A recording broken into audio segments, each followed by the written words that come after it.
Le 6 août, l'Église commémore la transfiguration de notre Seigneur Jésus-Christ sur le mont Tabor. Les évangélistes racontent que Jésus avait amené avec lui 3 apôtres, Pierre, Jacques et Jean, sur la montagne pour prier. Et là, son visage a resplendi comme le soleil et ses vêtements sont devenus blancs, tout blancs. Et se tenaient auprès de lui Moïse et Élie. Pourquoi ces 2 personnages de l'Ancien Testament ? Parce que pendant leur vie terrestre, Dieu les avait également appelés sur la montagne pour contempler sa gloire. Dans le cas d'Élie, cela est raconté dans le premier livre des rois. Cela se passe sur le mont Horeb. Élie affronte l'ouragan, le tremblement de terre, l'incendie, mais Dieu n'était pas là. Dieu se trouvait par contre dans la légère brise. Mais en réalité, ni Moïse ni Élie n'avaient pu voir Dieu en face. Là, sur le mont Tabor, ils découvrent un reflet de la divinité dans le Christ transfiguré. Et ils parlent avec Jésus. De quoi parle-t-il ? De sa passion à venir. Autrement dit, il y a un lien étroit entre la gloire de Dieu révélée dans la transfiguration du Christ et sa passion à venir. La transfiguration est une anticipation de la glorification du Christ sur la croix. Cette fête nous renvoie donc au lien qu'il y a entre la gloire de Dieu et la croix du Christ. Une autre fête nous renvoie à ce lien, c'est la croix glorieuse. Et de fait, la transfiguration et la croix glorieuse sont liées dans le temps. La transfiguration est célébrée le 6 août et la croix glorieuse le 14 septembre, c'est-à-dire exactement 40 jours après. Et ce sont 2 fêtes qui nous aident à approfondir ce lien qui peut être parfois choquant. Pensons à Saint Pierre, par exemple, lorsque le Seigneur avait demandé à ses apôtres « Qui suis-je » Saint Pierre avait dit « Tu es le Christ, le Fils du Dieu vivant ». Et ensuite, le Seigneur avait dit qu'il devait être arrêté, crucifié, mis à mort.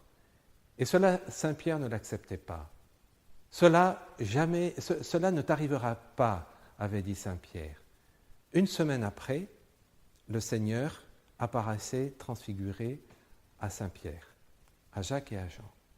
Autrement dit, cette fête de la transfiguration est une occasion, comme cela a été pour Saint Pierre, à approfondir le mystère de la croix de notre Seigneur comme une glorification, comme une révélation de son amour.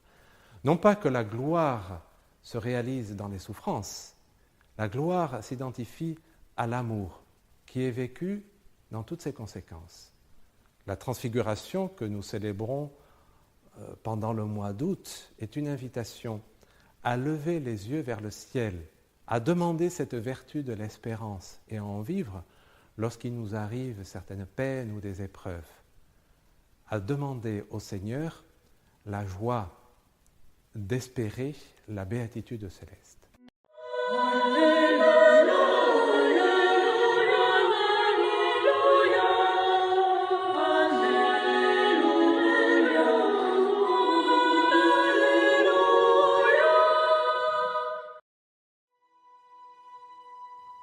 Dieu notre Père, comme la transfiguration de ton Fils, la joie de ta présence ne dure souvent qu'un instant dans nos vies.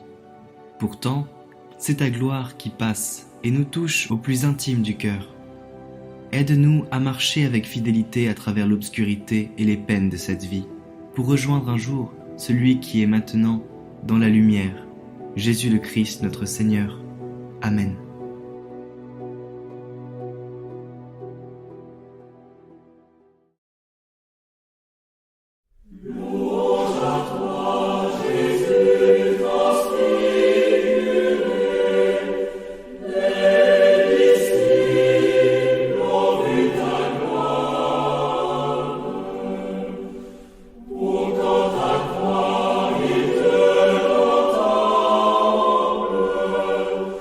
Oh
Jésus.